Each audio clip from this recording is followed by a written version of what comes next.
wherever you're comfortable No, is it's fine. absolutely No worries, fine. no worries. I think she's pretty comfortable at that podium. That's what I was. Great answer to your mother and have 5 kids and you know how you work from behind. That's okay. Thank you. Thank you. Can you hear me okay? Yes. Okay, thank you. Why don't you, if you wouldn't mind, start out with telling us why are you the best for this spot? Okay. Well, let me introduce myself first. My name is Gennusa, and I'm a practicing attorney in our 7th Circuit. I'm also admitted in New York, and I practiced law as an intern in the state of Pennsylvania, Philadelphia, when I went to law school. I want to be a county court judge because I do believe I can make a difference, especially in Putnam County, which I've been practicing in since 2001.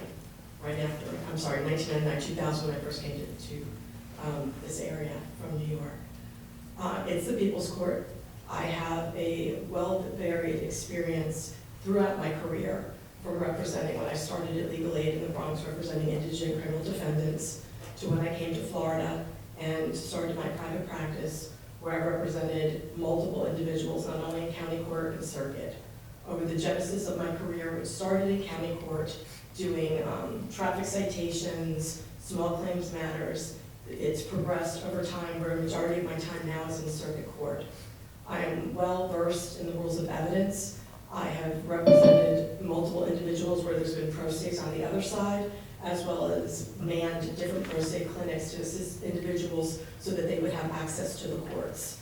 I believe that my knowledge and my experience in not only circuit court and county court makes me exclusively qualified or more so qualified than other individuals that may come before you today asking for this position.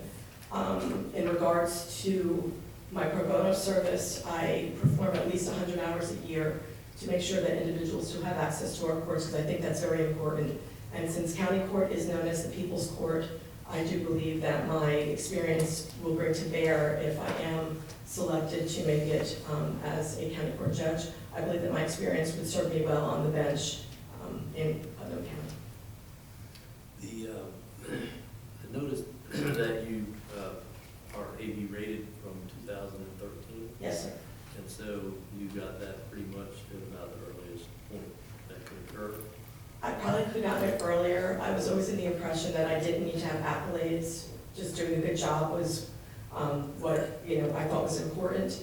At that point, I had some really great mentors who thought that with my experience, it would be definitely smart to do that, and I did get 80 rated at that time, both in criminal and in family law.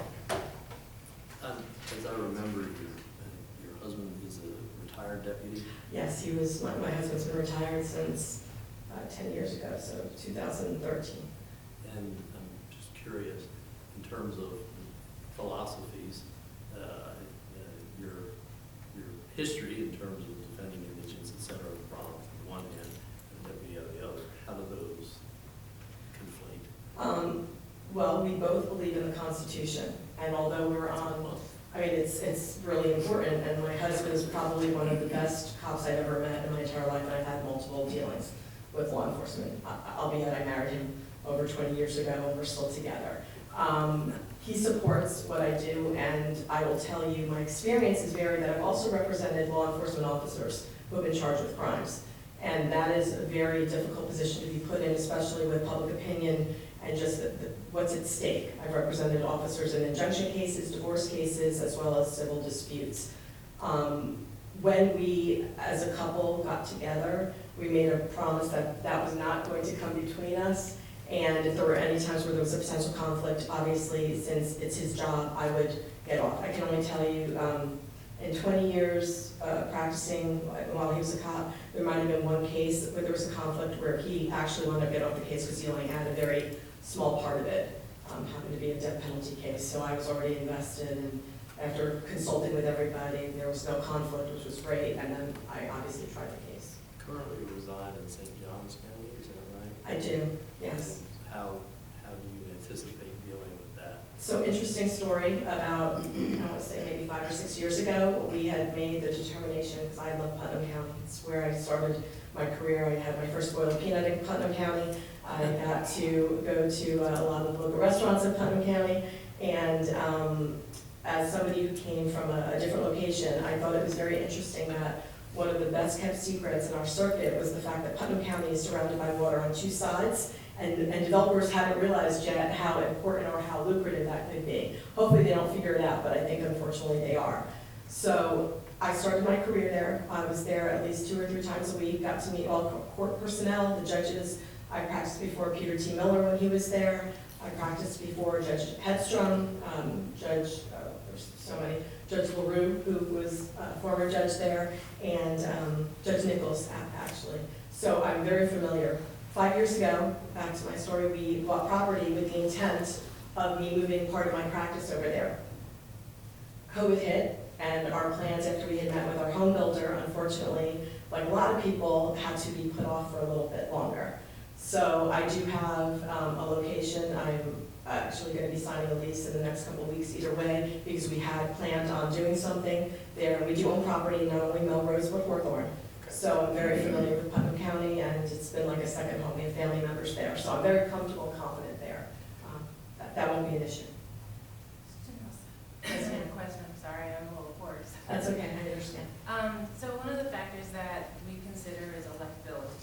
And I see that you've run several campaigns, probably since maybe the first one in 2001. And you haven't been successful. Therefore, how do you, I guess, give us comfort that sending you up, that you'll be able to answer why we should put you up and why you're deserving of this? And that's a very fair question. So I'm sure you've looked at, obviously, the financial position. I do have a trust that I'm able to tap into. I'm very fortunate. There are a lot of attorneys and judges that are supporting my run for this position. And I've already been contacted, not only my resources, but other individuals who have committed that in the event I am appointed, which is their hope as well and mine, that they will be supportive. I also learned during my last campaign, which conflict I had with my political consultant, and I knew going in, even prior to the election, that I may not be, that I might not prevail. However, I'm not a quitter, and I didn't think that that would be right for all the people that were supporting me at that time. And I was going to follow it through to the end, win, lose, or draw. So I've learned a lot. Obviously, I'm a little bit more mature. And like I said, from a financial position at this point, I do have investment in myself. Obviously, which is very important, especially in a county like Putnam County. But the attorneys there have been very, very, very supportive, and have said that the minute, if I do get appointed, the minute they get that notification, then we'll start a committee, a fundraising committee, which I think is really, really important to have the support of the people that you're going to be working with in that county. Correct me if I'm wrong, but it looks like, I'm sorry. That's okay. This monitor, I'm gonna have to move it for the That's next fine. applicant, so, thank you. Didn't know it was gonna be that easy. Correct me if I'm wrong, but, it seems like most of your practice is in circuit court. Currently. And, so how familiar are you with, for instance, small claims cases, landlord-tenant, the type of cases that, that would be typical on a county civil docket? So as I stated, I'm almost a 30-year attorney. So my career did start doing county court, DUIs, lots of criminal, because I have done a lot more criminal. Family law just kind of sucked me in and became where I kind of went. But I'm very familiar and very comfortable in county court because I've tried hundreds of cases also in county court. It's just that currently where my status is predominantly in circuit court. I do see that though as a positive for a few reasons. One is that I won't have as many conflicts, because I could tell you if I did go for the circuit position in our circuit, there could be a lot of potential conflicts which ultimately would trickle down to the individuals that come before the court. And I don't think that would be fiscally appropriate or good for them, because they would be bearing the brunt of any disqualifications or any conflicts. But I have tried small claims matters. I've tried, I think, every case with the exception of a simplified dissolution. I haven't done that in county court, but I've done it in circuit civil. So I do feel very comfortable with the rules of evidence, and then I would be able to hit the ground running if I am fortunate enough to get this appointment. Thank you. Thank you. Ms. Gennusa, how long do you anticipate remaining on the bench if you are selected by the commission and then appointed by the governor? You know, we're supposed to ask a woman's age, Andrew. But that being said, I until just they- know, I mean, I know until Bob's they pull the retired. gavel out of my dead cold hand. So I can't give you an answer because I don't know what God has in store for me. But my understanding is depending on when the governor would make the appointment, it would be either a 2 or 3 year term and then 6 years after that. So I'm still a little bit a ways from the mandatory retirement age, and thank you for that, Andrew. And so I think that I would run until I'm done, I mean, in essence. And I won't hold it against you in our next court case together. Anyone else with any questions? All right, is there anything else you'd like to add? I didn't know you went to Good Counsel College. That was my high school. So As did my mother, but that's. I know. Well, you know, they're up in Westchester County, and they actually closed a few years back, which was a little bit heartbreaking. After they became the city of White Plains. Yeah, College. I'm from Silver Lake, which is a small, like, it's not a suburb, it's a small part of, the mailing address is White Plains. It's East Harrison, West, yeah, it was a great place to grow up. I would like to tell you this, that as a business person, I think that what makes me more extraordinary or will add to my worth if I am fortunate enough to get this appointment is that caseload management is really, really important. And you don't learn that from not doing it. So I've been everything from the garbage collector to the bill payer to the accountant to the payroll specialist to the HR person. And if you saw, I did get my master's level certificate in HR because I think it's really important that when you have a law firm and you run it like a business, and you have, of course, the personal component to it, but I think that's really important. In Putnam County, they have approximately 2,500 criminal and 2,500 civil, according to the last report that I saw over there. And now that the limits have gone up in regards to the amount for controversy, I think it's 50,000 as of the first of this year. I think you need somebody who can go in there and who's tried these cases, has the business acumen, and understands that you have to give the pro se's, obviously their day in court. They're not there to be treated any differently, but a lot of people don't have the money. And you see it a lot in county court, and not just in criminal, but really in the civil. You'll have neighborhood disputes, you have people arguing over, noise ordinances, things of that. Dogs are usually the big thing, that's the big thing. And I think I bring a well-rounded perspective as well as knowledge, because I do mentor a lot of attorneys. I actually got a call this morning regarding an evidentiary question. I'm in the middle of a trial, so if I look a little nervous, it's not because of you, it's just I have to go back and deal with another judge. But I do believe that what will hold me head and shoulders above anybody else who would come before you would be the fact that I do have a well-rounded background with business, the law, evidence, as well as understanding the fiscal responsibility that you undertake when you are a judge. And I have a few creative ideas, if I am appointed, that I would like to do to assist in Putnam County, if that's something that I'm able to do. And what would a creative idea be? So a lot of individuals that come before county court, because it is the people's court, they don't have a lawyer. And a lot of them are working individuals who can't maybe take off a day to go do something that, to go to court.